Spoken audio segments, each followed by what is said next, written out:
শুরুতেই বলে রাখি আমি ভালো নেই। আমি আমার এক ভাইয়ের কাছ থেকে ভূত এফএমের কথা শুনে আমি আগ্রহী হই, বাট আমার ফ্যামিলির কেউ তাতে রাজি হয়নি। সো ইমেইলটা পাঠালাম। আপনাদের যদি বিলিভ করতে বিশ্বাস হয় তাহলে শোনাবেন।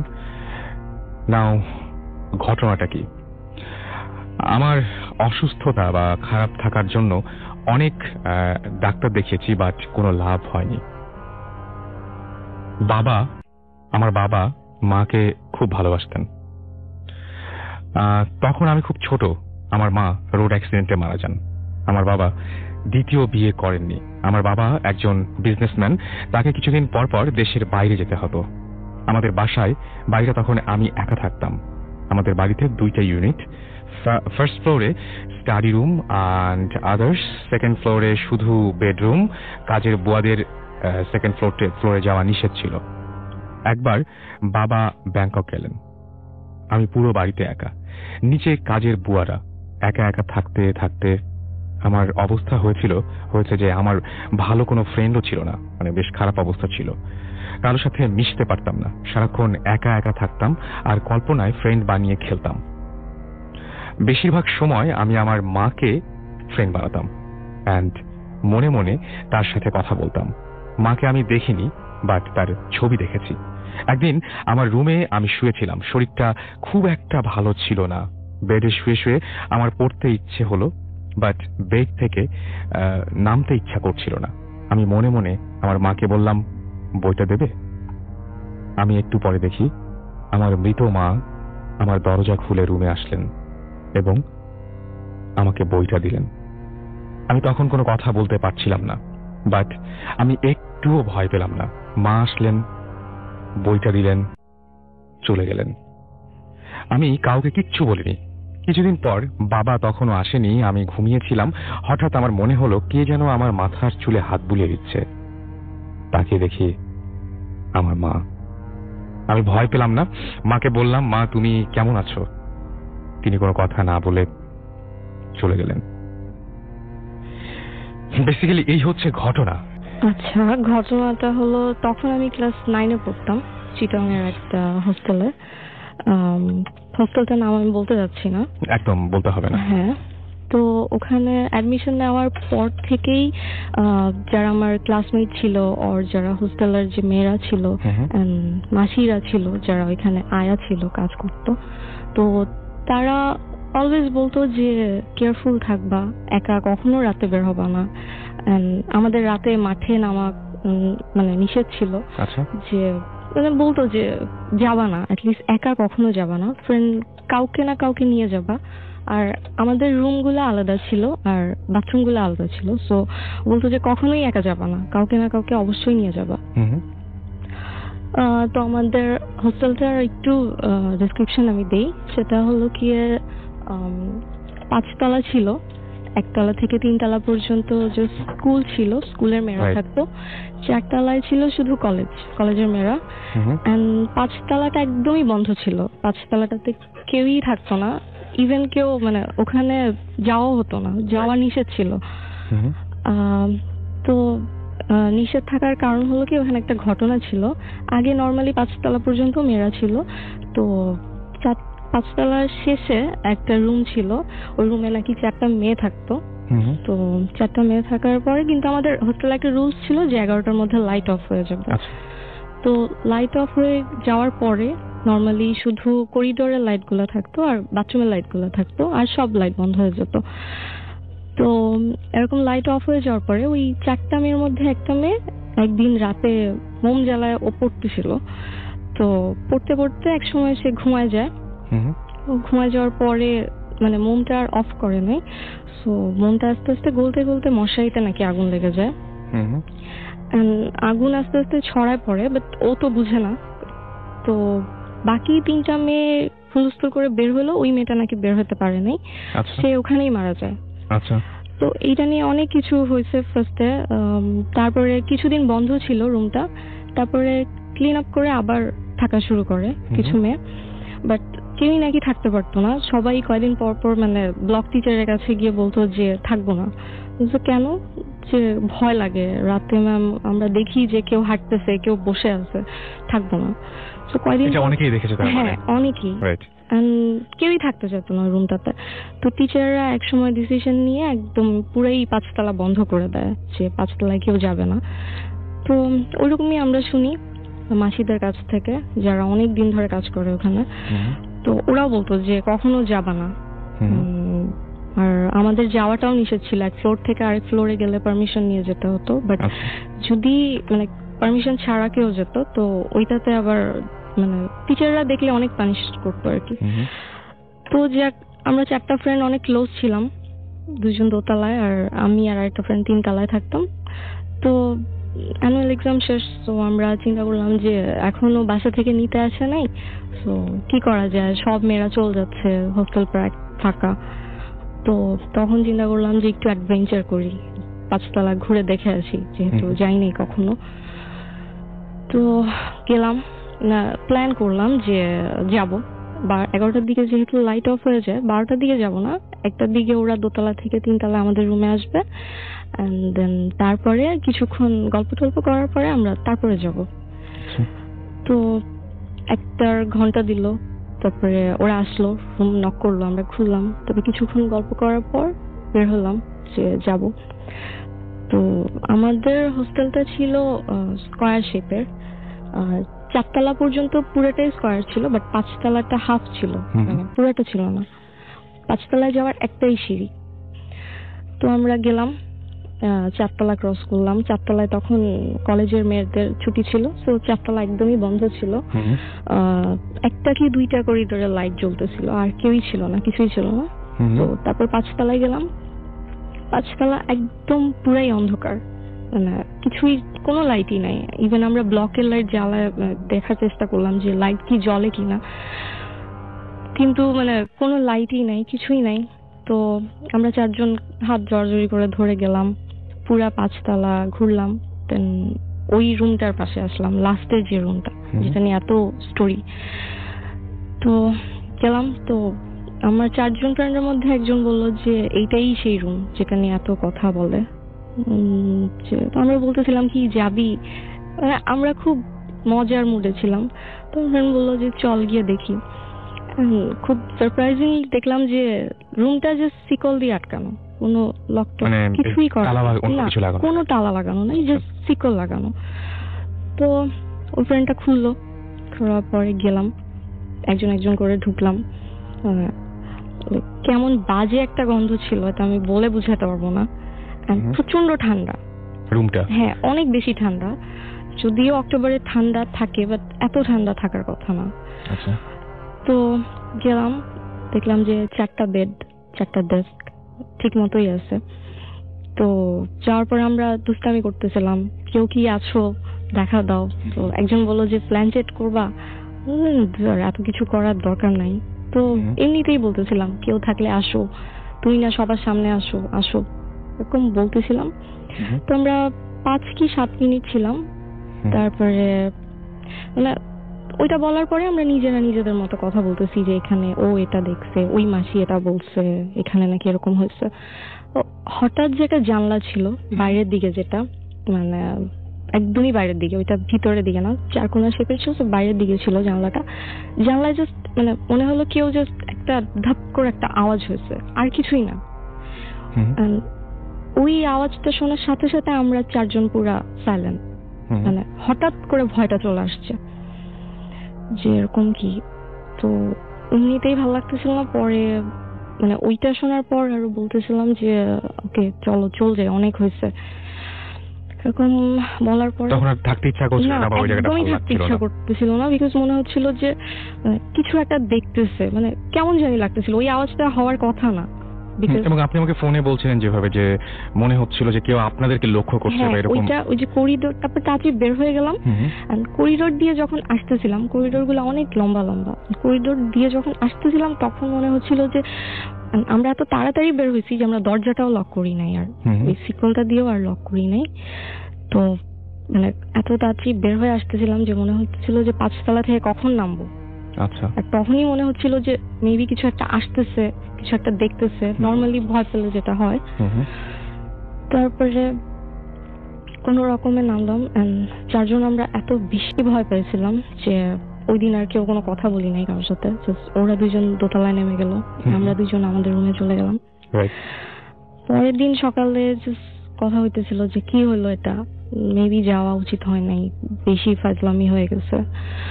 তো ওই দিনের পরের দিন, ওই দিন রাত 12টা থেকে আমার বার্থডে ছিল। তো আমার ফ্রেন্ডরা এমনিতেই বলতেছিল যে পারমিশন ছাড়া কালকে যাওয়া হয়েছে, সো আজকে আর আমরা আসবো না। 12টায় যখন ঘন্টা দিবে, আমাদের আবার ঘন্টা দিত ভিতর বাড়ি থেকে, যখন ঘন্টা দিবে তো তোমরা বের হও, তোমরা দুজন। ওকে, তো 12টা বাজলো, আমার ফ্রেন্ড যেটা আমার সাথে ছিল আমাকে উইশ করলো, তারপরে বের হলাম। বের হয়ে কিছুক্ষণ ব্লকে দাঁড়াইছিলাম, গল্প করতেছিলাম। তো ওরা আসলো, ওরা ওদের রুমের দরজা খুলে আসেনি, মানে চারকোনা শেপের যেহেতু ছিল, আমরা এই সাইডে ছিলাম, ওরা ওই সাইডে ছিল, তো দেখা যাবে। তো ওরা বের হলো, বের হওয়ার পর ইশারায় উইশ টুইশ করলো। ওকে, তারপরে আমরা বাথরুমে গেলাম, ব্রাশ টাশ করলাম, দাঁত, যে এখন ঘুমাবো। তো বাথরুম থেকে যখন আসলাম, তো আসার পরে ব্লকে একটু দাঁড়াইছি যে দেখি তো ওরা ঢুকে গেছে নাকি রুমের মধ্যে, না ওরা আসছে। তো ওদের দেখতে দেখতে দেখতে দেখতে হঠাৎ 4তলায় ওঠার যে বরাবর সিঁড়িটা, ওইটার দিকে চোখ পড়লো। আচ্ছা, ওইটা মানে আমি যেটা দেখছি, আমার এখনো ভাবলে মানে এত বেশি ভয় লাগে যে আমি দিনে কি দেখছি। আচ্ছা, আমি মানে তাকাইছি আর দেখতেছি যে একটু অন্ধকার অন্ধকার তো ছিল, এত বেশি অন্ধকারও ছিল না যে কিছুই দেখা যাবে না, এত বেশি লাইটও ছিল না যে সবই দেখা যাবে। হ্যাঁ, আমি দেখতেছিলাম যে কিছু একটা একদম উপরের স্টেপে বসে আছে সিঁড়িতে। আমি আমার 1 বছরের ওই হোস্টেল লাইফে কখনো কাউকে একা বের হতে দেখি নাই। আচ্ছা, সেখানে ওইখানে আমি যাকে দেখছি সে জাস্ট একা, এন্ড মানে বসাটা এত অ্যাবনর্মালি ছিল যে জাস্ট সে চুপচাপ বসেছিল 2 হাঁটুর উপর, মানে এরকম করে জাস্ট চুপ করে বসেছিল। আর আমি ওটা দেখতেছিলাম যে অন্ধকারে কিছু একটা বসে আছে, জাস্ট বসেই আছে। আমি এত ভয় পাইছি যে আমি আমার পাশের ফ্রেন্ডটাকেও কিছু বলতে পারতেছিলাম না, যে আমি জাস্ট শকড হয়ে গেছি। তো আমি যখন খেয়াল করলাম ওর দিকে, মানে দেখলাম যে ও ঠিক সেম দিকে তাকায় আছে। বাট দ্য থিং ইজ, কেউ কাউকে কিছু বলতেছি না।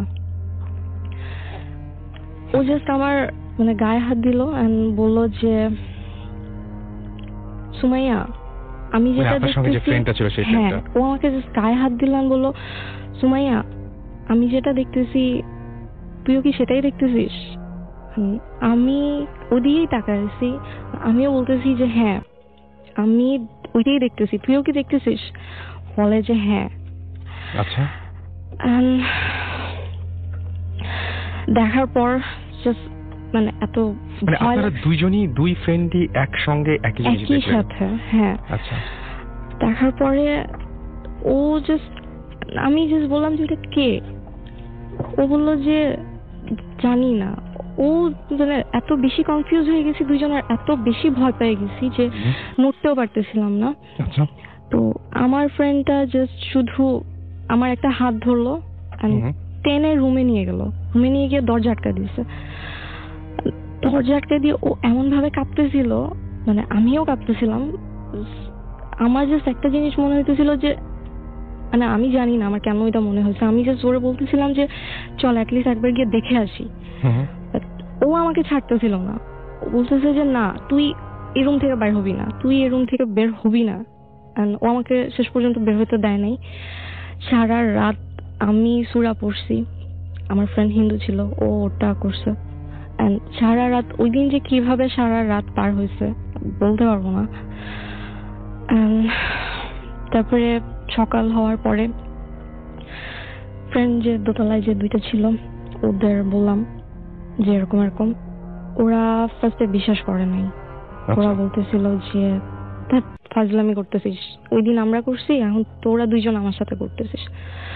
তো আমরা বললাম যে না, সিরিয়াসলি আমি যেটা দেখছি। ও বললো যে হ্যাঁ, তোরা ছিলি না তো, তোরা ভয় দেখাস নাই তো। তো ওরা বলতেছে যে না, আমরা ছিলাম না, আমরা তোদের ছাড়া কখনো যাব না, আর একা তো অবভিয়াসলি না। রাইট। তো আমি আপনাকে দেখে এখন বুঝতে পারছি যে আপনি বেশ ভয় পাচ্ছেন, এবং ফোনেও যখন বলছিলাম তখন আমার বলছিলেন। ওই সিনটা আমি আমার লাইফে কখনো ভুলবো না, মানে আমি এত ভয় পাইছিলাম। তারপরে এরকম হওয়ার পর আমার যে ফ্রেন্ডটা যে আমার সাথে যে ছিল, ওর তো অনেক ভয় পাইছিল।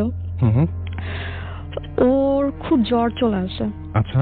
ওর খুব জ্বর চলে আসে, তো মানে শেষ পর্যন্ত এমন হয় যে 3 দিন পর ওর প্যারেন্টসকে কল দেওয়া হয় যে আপনারা ওকে এসে নিয়ে যান, ওর খুব জ্বর, ও কিছু একটাতে মানে খুব ডিস্টার্ব। বাট আমরা তো আর হোস্টেলের টিচারদের ওটা বলতে পারতেছিলাম না যে আমরা ওখানে আসলে গেছি। সো তারপরে ওকে নিয়ে যায়। কিন্তু এইটাই মানে যে সমস্ত ঘটনা শুনেছিলেন বা পরে যখন বন্ধু বান্ধবদের সাথে এইগুলো শেয়ার করলেন, তখন তারাও কি এরকম কোনোদিন কখনো কিছু দেখেছে? এরকম অনেকবার হয়েছে। আমাদের হোস্টেলটা মেইনলি ছিল শ্মশানের উপরে।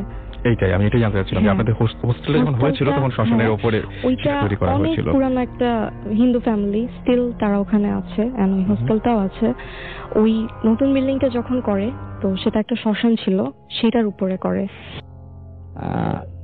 সেটা হচ্ছে যে আমার এসএসসি পরীক্ষার সময় আমার আব্বা মারা যায়।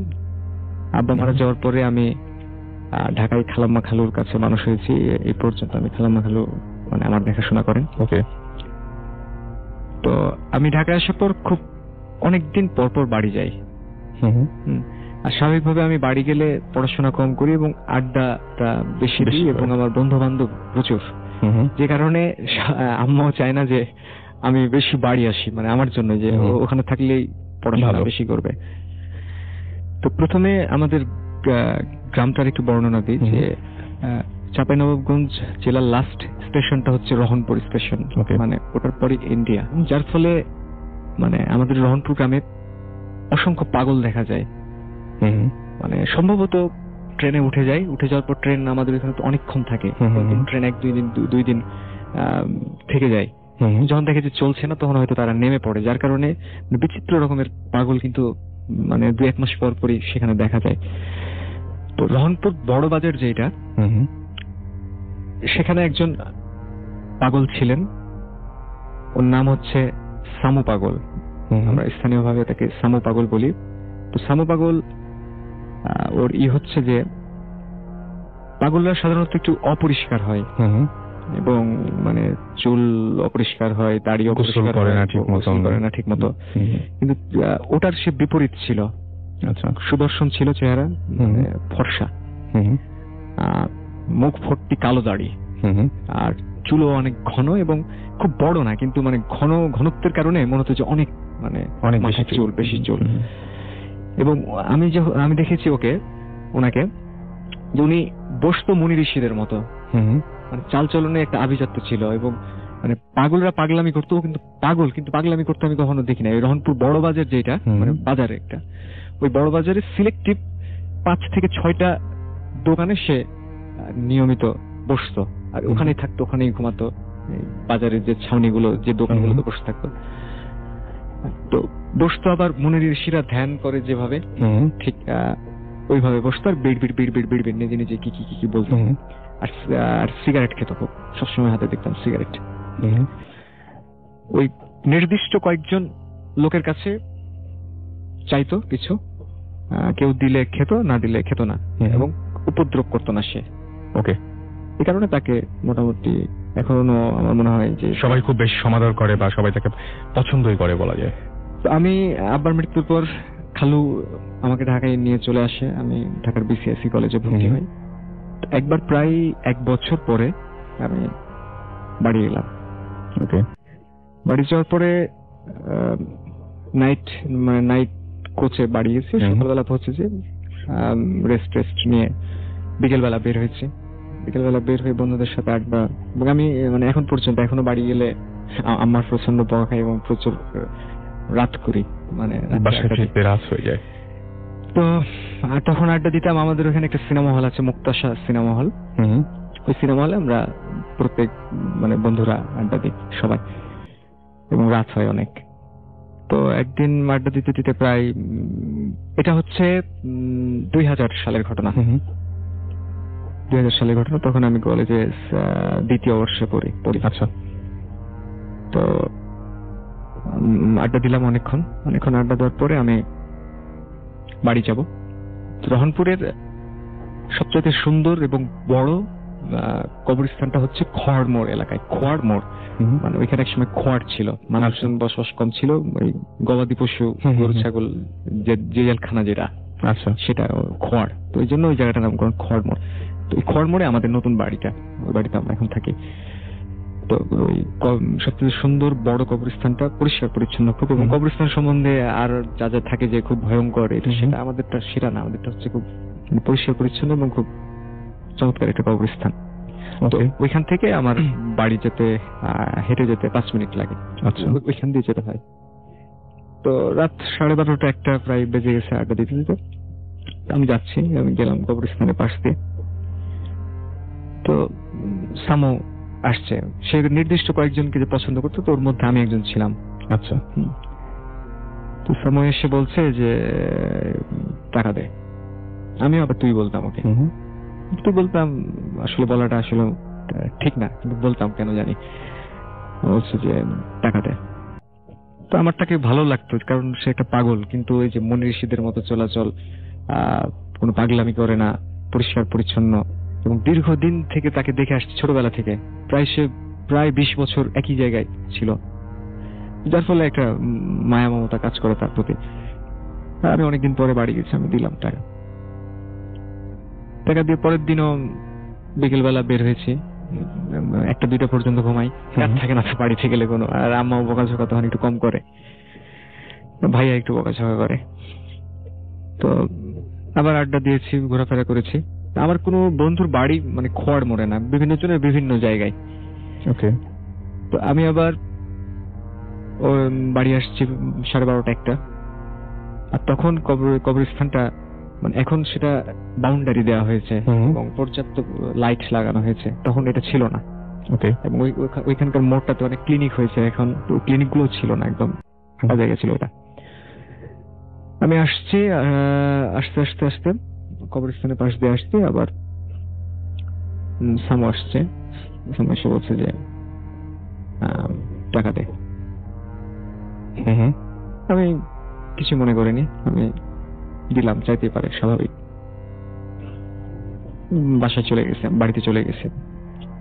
ভাইয়া বকাঝকা করলো, আম্মারও একটু ঝামেলা হয়, কারণ রাত্রেবেলা আবার আম্মাকে উঠাতে হয়, আমার আম্মা খাবার দেয়। ওকে।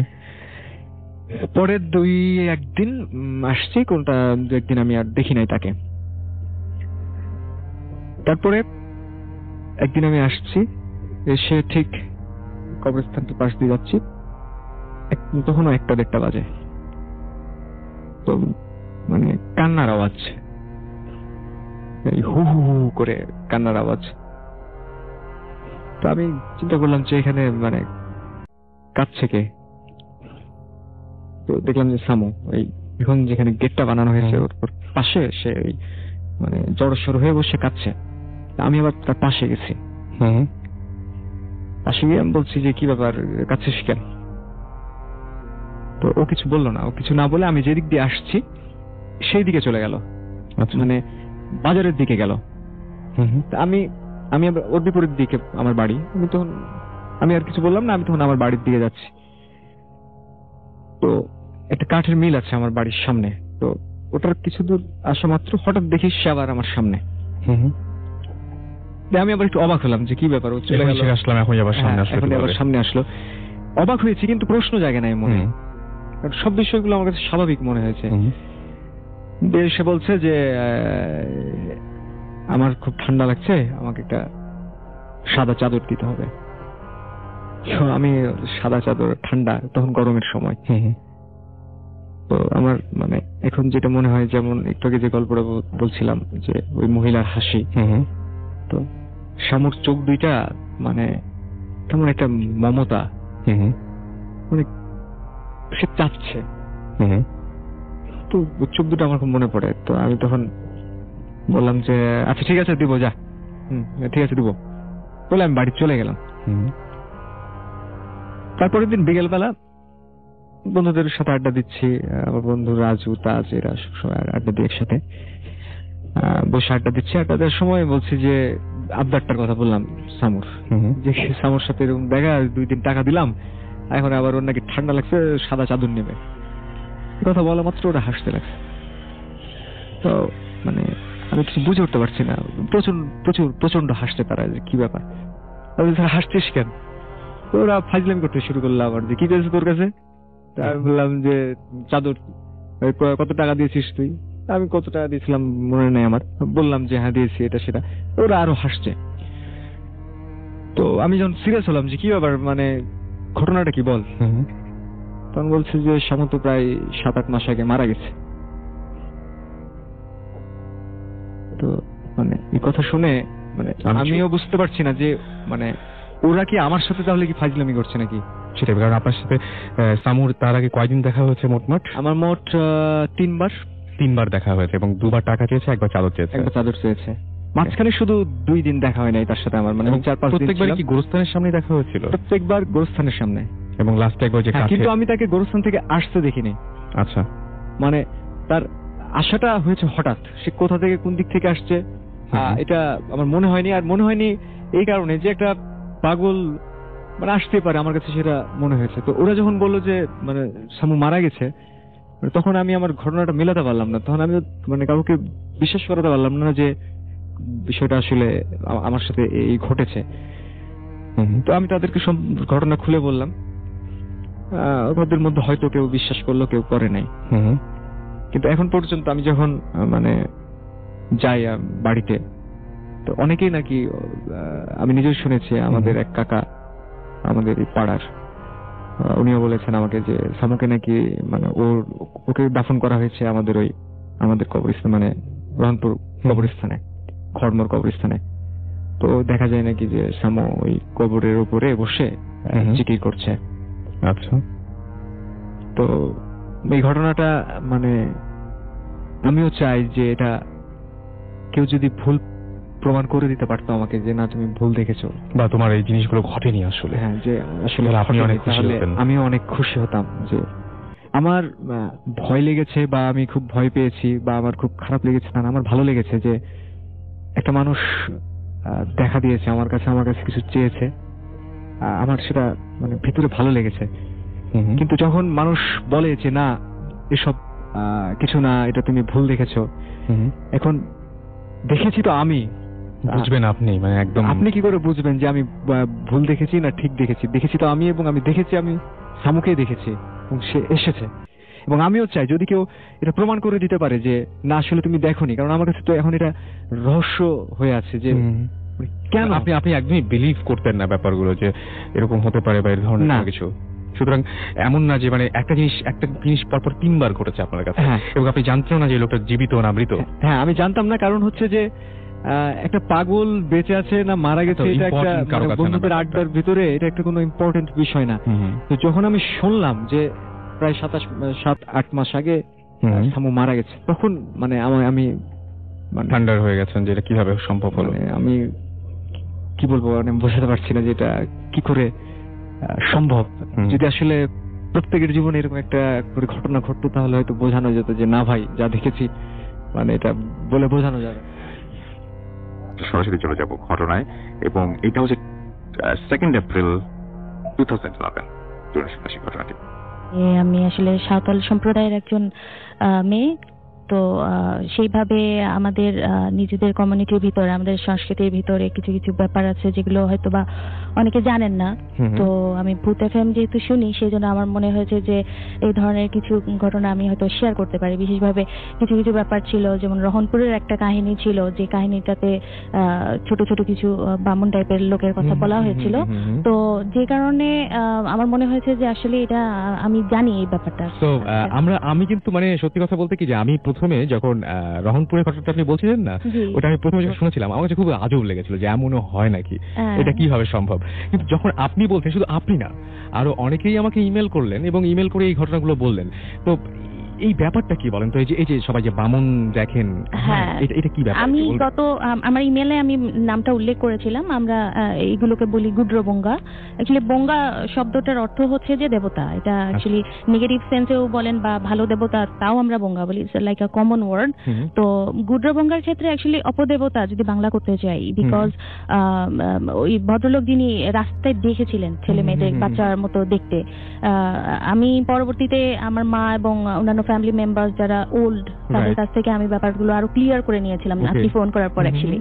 তো সেখান থেকে আমি জানতে পারলাম যে অ্যাকচুয়ালি যখন কেউ ইনভাইট করে তাদেরকে তার ফ্যামিলিতে, তখন হয় কি যে দুইটা ওয়েতে হয়। একটা হচ্ছে যে অনেকটা তারা মানে নিজে নিজে কোনো গৃহস্থের ঘরে চলে আসে।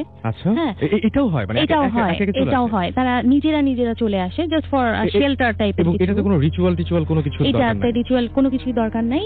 আর আরেকটা হয় যেটা হলো যে অনেক সময় রাস্তাঘাটে যখন দেখা যায় যে এরকম বাচ্চা টাইপের কিছু খেলতেছে, তখন কেউ যদি মানে ইন্টারেস্টেড হয় তখন তারা বলে যে বাচ্চাটা খুব সুন্দর, আমি বাসায় নিয়ে গেলে কি যাবে আমার সাথে, এভাবে মানে একটু ইনভাইট করতে হয়। তখন হয় কি সে পিঠে পিঠে তার চলে যায়, এবং যখন চলে যায় তো আমি যতটুকু জানি যে তারা ঘরেই থাকে, মানে এরকম না যে তারা মানে বাইরে কোনো লোক গেস্ট বা কেউ গেলে সহজে দেখতে পায় না। এবং যেহেতু এগুলো অপদেবতা সাধারণত রাতের বেলা একটা অ্যাক্টিভ হয় বেশি, তো দেখা গেছে যে এরকমও কাহিনী হয় যে মানে আমাদের মধ্যে একটা রিচুয়াল আছে যেটা হয়তো বা আমি আগে জানতাম না, কিন্তু দেখছি কিন্তু বুঝতাম না কেন কাহিনীটা হয়। সেটা হলো যে আমরা যখন এক বাসা থেকে অন্য একটা গ্রামে মনে করেন যে বেড়াতে গেলাম, তখন দেখা যায় যে আমরা সাথে করে এক বোতল সরিষার তেল নিয়ে যাই। তার মানে একটা রিচুয়াল, বিকজ ঘুমানোর আগে যারা এটা জানে মানে তারা করে কি ওই গায়ে হাতে পায়ে একটু সরিষা তেল লাগায় নেয়। এটার অর্থ হলো যে ওই বঙ্গারা আবার এই গন্ধটা সহ্য করতে পারে না। আচ্ছা, এটা কিন্তু শুধুমাত্র আপনি যেটা বলছেন যে আপনাদের ধর্ম বলেন বা সম্প্রদায় যেটা বলেন, এটা কিন্তু শুধু তাই না। আমি আজকেও এরকম হবে শুনবো আমরা যে এই যে জিন টিন যেগুলো আমরা বলি না, জিনের কথা বলি আমরা, জিনটার সময় অনেকে বলেন যেরকম নাকে সরিষার তেল দিয়ে দেয়। তো সরিষার তেল মনে হয় এই ধরনের মানে আমি ঠিক জানি না, মানে যারা অলৌকিক কিছু তাদের সাথে মনে হয় সরিষার তেলের একটা দাকুরমা সম্পর্ক আছে। হ্যাঁ, সরিষার ভূত এটা কথা আছে, সরিষার সাথে একটা রিলেশন নিশ্চয়ই হয়তো আছে। তো ওই সরিষা তেলটা মাখা হয়। তো মানে এটা আমার নানির একটা কাহিনী যেটা খুবই এটার মতো মানে একটা নতুন এই টাইপের। তো এখানে উনি মানে বিয়ের দাওয়াত দিতে গেছিলেন। আমাদের মধ্যে আবার বিয়ের দাওয়াত কার্ডে দেওয়া যায় না, নোবডি উইল কাম, তো নিজেকেই যেতে হয়। তো ওইভাবে গেছিলেন, মানে সাথে একজন আরেক মহিলা ছিল আর ওর একটা ছোট বাচ্চা ছিল। তো মানে বাড়ির লোকের যে গৃহস্থের তার তো শিশু সন্তান হলে তো তারা তাকে খাবেই, বাট অন্য কোনো মেহমান আসলে তাদের সাথে যদি কোনো বেবি থাকে সেটাকেও তারা মানে একটা খাওয়ার চেষ্টা করে আর কি, অপদেবতারা। তো ওনারা এরকম ফ্লোরিং করা হয়েছে, মাটির ঘর। তো ফ্লোরিং করার পরে দেখা গেছে যে মানে অনেক রাতে ওনারা সবাই ঘুমাচ্ছেন, তো গ্রামের লোকের ঘুমতে একটু পাতলা হয় আর কি। তো ওরা শুনেন যে মানে ওই যে বাড়ির মালকিন তার কাছে ওনার একই ফ্লোরে আর কি, তো ওখানে আসে এক মানে বাচ্চার ভয়েসে আর কি বলতেছে যে মানে আমাদের ভাষায় বলতেছে আর কি যে খিরেং জবা, ক্ষীরা মানে ক্ষীরা। হ্যাঁ, তো তার মানে বলতেছে মা ক্ষীরা খাবো। এটার অর্থ হলো মানে ক্ষীরাকে তারা সবসময় মিন করে বাচ্চা, মানে যেহেতু সাইজটা বেবিদের একটু ওরকমই, তো তারা ওইরকম করে বলতেছে। তো এই কথা শুনে তো মানে এনারা তো সব বুঝছে যে কাহিনীটা কি। তো ওই ভদ্রমহিলা যিনি আর কি বাড়ির মালকিন ছিল, উনি ধমক দিয়ে আর কি ওকে পাঠিয়ে দিচ্ছে যে মেহমানেরা এদেরকে তুমি করতেছো কেন, যাও, একদিনের জন্য আসছে, এরকম করে ভাগাই দিছে আর কি। তো এই ঘটনাটা খুবই রিয়েল। এবং এখন আচ্ছা, এই ব্যাপারটা এই যে মানে আপনি যেটা বলছেন, আমি তার সাথে একটা জিনিস খুব জানতে ইচ্ছা করছে যে যারা গৃহকর্তা থাকেন, হ্যাঁ, তারা কি এদেরকে আসলে মানে মেইনটেইন করতে পারেন? মেইনটেইন মানে কি যে কমেন্ট করতে পারেন বা তাদের কন্ট্রোল করতে পারেন? হ্যাঁ, অবশ্যই পারেন। কারণ এটা হচ্ছে যে কমেন্টটা কি, এরা হচ্ছে যে একা একা তো কিছু করতে পারে না, এরা তো মানে ক্ষুধার্ত হয়ে যায় খাওয়ার জন্য। তো এরা ধরেন যে একটা প্যারাসাইটিক টাইপের, কারো উপরে নির্ভর না করলে এরা কিন্তু আসলে সার্ভাইভ করতে পারে না। তো প্রতিদানে তারা ওই যেটা আমি বলেছিলাম যে তারা আসলে ওই অন্য গৃহস্থের বাড়ি থেকে, তো কমান্ডের ব্যাপারটা এরকম ভাবে আসে যদি ওকে বলে যে ওর বাসা থেকে তুমি আজকে আমাকে চুরি করে এনে দাও, মানে অনেক সময় শত্রুতাও থাকতে পারে। তো তখন করে কি যে ওদের কাছে ছোট ছোট মানে স্বর্ণের ছোট ছোট মানে বাটি টাইপের থাকে, ওরা করে কি 2-1 চাল বা 2-1 পয়সা যেটাই পায় ওইভাবে চুরি করে বাবা মার কাছে এনে দেয়। তাতে হয় কি মানে এটা আমার মাও দেখেছেন এরকম কাহিনী যে মানে তারা আস্তে আস্তে দেখা যায় যে দরিদ্র হয়ে পড়েন এবং হতদরিদ্র হয়ে পড়েন, কিন্তু উল্টা দিকে মানে অপরপক্ষ তারা মানে খুবই মানে অনেক সম্পদ কোনো না কোনো ভাবে তারা মানে যেই কাজই করে দেখা যায় যে ভালো হয়, কিন্তু সমস্যাটা ওইখানেই যে তাকে কন্টিনিউয়াসলি তাকে লালন করতে হবে, খাওয়া দাওয়ার একটা ব্যাপার করতে হবে। হ্যাঁ, ভয়ঙ্কর, খুবই ভয়ঙ্কর। এবং এটা সাধারণত দেখা যায় যে এটা এই কারণেই দেখা যায় যে অনেক জায়গায় মানুষ জানে শুনে যায় না কারণ জানে যে তাদের বাসায় এরকম একটা ব্যাপার আছে। হ্যাঁ, তো এই খারাপ ব্যবহার করে না তাদের সাথে, মানে একটা ব্যাপার আছে আর কি। মানে আমরা যেমন আমরা নিজেরাই আমার দাদার বাড়িতে যাই না, আমার মা খুব ভয় পান এই সমস্ত ব্যাপার। আচ্ছা, এরকম কখনো হয় যে তারা হয়তো খেপে গিয়ে বা তারা হয়তো মানে নিজেরা কোনো সময় গৃহকর্তাদের বিপক্ষে গেছে বা গৃহকর্তার ক্ষতি করেছে, এরকম সম্ভাবনা বা এরকম ভয়ের ব্যাপার থাকে নাকি? এরকম ভয়ের ব্যাপার থাকে, এটা থাকে যে যদি আপনি ঠিক মতো তাদেরকে ধরেন মেনটেন করতেছেন না। যেমন আমার নিজের দাদার ক্ষেত্রে যেটা হয়েছে যে উনি মানে যখন পরপর অনেকগুলো ছেলে মেয়ে মারা গেল, ঠিক আছে, অনেক ছেলে মেয়ে মারা যাওয়ার পরে আমার বাবা যেটা বললেন যে একবার আমার দাদা এরকম মানা করে উনি মানে হাটে চলে গেছিলেন বা কোনো একটা কাজে, তো তারপরে উনি মানে দেখলেন যে উনি অনুমতি ছাড়াই তার একটা সন্তানকে ওইভাবে ইয়ে করা হয়েছে। তো এটা নিয়ে আর কি বাবা বলছিলেন যে অ্যাকচুয়ালি ক্ষতি বলতে অন্য কোনো ক্ষতি ওরা করে না, কিন্তু দেখা যায় যে আপনার পরিবারের সদস্যদের উপর ক্ষতিটা করে, এটা করে, অবশ্যই করে। ওকে, সো পরিবারের এরকম ক্ষতি হয়, তার মানে এই ঘটনা সত্যি। আচ্ছা, একটা জিনিস সেটা হচ্ছে যে এই যে মানে আমরা যে ভূত প্রেত বা মানে অলৌকিক শক্তি যাই বলি না কেন, আমরা এক একজন এক কথা বলি, তো অনেকে আছে যে অনেকে মানে আমরা কাউকে বিশ্বাস বা অবিশ্বাস কোনো কিছু করতে বলছি না, তো মানে আপনার কাছে পার্সোনালি কি মনে হয় এই যে অলৌকিক কোনো জগৎ আছে কি নাই, এটা কি মনে হয়? অলৌকিক জগৎ আছে, এটা আমি 100% বিশ্বাস করি। প্লাস আরেকটা বিশ্বাস করি, সেটা হচ্ছে যে ব্ল্যাক ম্যাজিক, যেটা আমাদের কমিউনিটির ভিতরে আছে। আমি হয়তো আপনাকে ফোনে বলেছিলাম যে ডাইনি বিদ্যা, যেটা এখন ব্ল্যাক ম্যাজিক আপনার সারা বিশ্বে এটা সবাই জানে যে একটা আছে। যেমন আমরা দোয়া পড়ি, এটা কি, এটা করে একটা পাওয়ার পাই, এটা কিভাবে পাই? তো definitely Lucifer is there, devil is there, তাহলে তারও তো নিশ্চয়ই একটা ব্যাপার আছে। তো এই দিক থেকে আমি জানি যে এটা আছে। এবং মানে আমরা সাঁওতালরা বিশেষভাবে আমরা এটা আমাদের সংস্কৃতির ভিতরেই আছে। তো আমরা এটা অস্বীকার করতে পারি না, এবং এটা আমাদের আমরা মানে এক্সপেরিয়েন্স করি ডে টু ডে লাইফে অনেক সময়। সো আমরা যে ধর্মাবলম্বী হই না কেন, যেহেতু এটা আমাদের একটা কালচারের ভিতরে আছে, আমরা এটা বিশ্বাস করি। আচ্ছা আপু, আপনার কি আর কোনো ঘটনা আপনার শেয়ার করার মতো আছে কিনা আপনাদের ওইখানে জানা বা শোনা, এরকম কিছু? রহনপুরেই হোক সেটা, বা দিনাজপুরে হোক, বা আপনি ইন্ডিয়ায় ছিলেন অনেকদিন সেইখানে হোক, এরকম কোনো ঘটনা কি আছে নাকি? আর ঘটনা বলতে আমি ওই আমাদের কমিউনিটিরই আরেকটা কালচারের কথা বলছিলাম, যেটা ছিল ডাইনি বিদ্যা, সেটা। তো এই জিনিসটা আসলে বোঝা যায় না কারো বাইরে থেকে যে ইনি আসলে এই বিশেষভাবে এই ডাইনি বিদ্যাটা মহিলারা চর্চা করেন, এবং এটা তাদের একটা কমিউনিটি থাকে। তো কমিউনিটির ভিতরে তারা যে কাজটা করেন সেটা হলো যে তারা রাত্রের বেলা তাদের কিছু মিটিং হয় আর কি, তারা মিট করেন রাত্রে। এই সময় আমরা এক ধরনের বিশেষ ধরনের ঝাড়ু ইউজ করি, যেটা ফোল্ড করা হয়, মানে রাউন্ড রাউন্ড রাউন্ড, এবং তারা ওই এটাকে খুলে তারা গায়ের মধ্যে র্যাপ করে নিয়ে তারা এই বৈঠকটা করে আর কি। এটা অনেকেই জানে, এবং এটা খুবই কমন একটা ব্যাপার। এটা যে কোনো রেগুলার যে কোনো সাঁওতাল কমিউনিটির যে কোনো লোককে আপনি জিজ্ঞেস করলেই এই বিষয়টা জানতে পারবেন। তো এরা হয় যে মানে এরা মানুষের বেসিক্যালি ভালো করে না কখনোই, সবসময় ক্ষতিই করে। কারণ আপনার উপর কোনো আক্রোশ আছে, বা আপনি হয়তো কারোকে কোনো ক্ষতি করতে চান, সেক্ষেত্রে তারা তাদের এই ব্ল্যাক ম্যাজিকের যে এটা করে ফেলে। সেক্ষেত্রে হয় কি যে লোকটা অসুস্থ হয়ে যায়, তারপর মারা যায়। তো এটাকে বলা হয় যে মানে আমরা যেটা বলি সেটা হচ্ছে যে খাওয়া আর কি, মানে ইন্টারনাল কিছু অর্গান তারা আর কি পছন্দ করে খাইতে, যেমন লিভার টিভার এগুলো আর কি অ্যাটাক করে বেশিরভাগ। তো আমি আপনাকে হয়তো একবার ফোনে বলছিলাম, কিন্তু এটা আমার খুব ফ্যামিলির খুবই একটা মানে ঘটনা, ভিতরের ঘটনা। তারপরেও এটা আমি শেয়ার করবো, বিকজ যেটা মানে আমরা এক্সপিরিয়েন্স করছি নিজে। সেটা হলো যে আমার বাবা কথা বলছিলাম আপনাকে, যে উনি এখন নাই, কিন্তু ওনার মানে এটা শেষ দিকের একটা ঘটনা, যতদিন বেঁচে ছিলেন। তো উনি মানে আমি আগেও বলেছি যে আমরা দাদা বাড়িতে যেতাম না, এবং আমার জেঠু উনিও মারা যান, এবং আমার বাবা একা ছিলেন।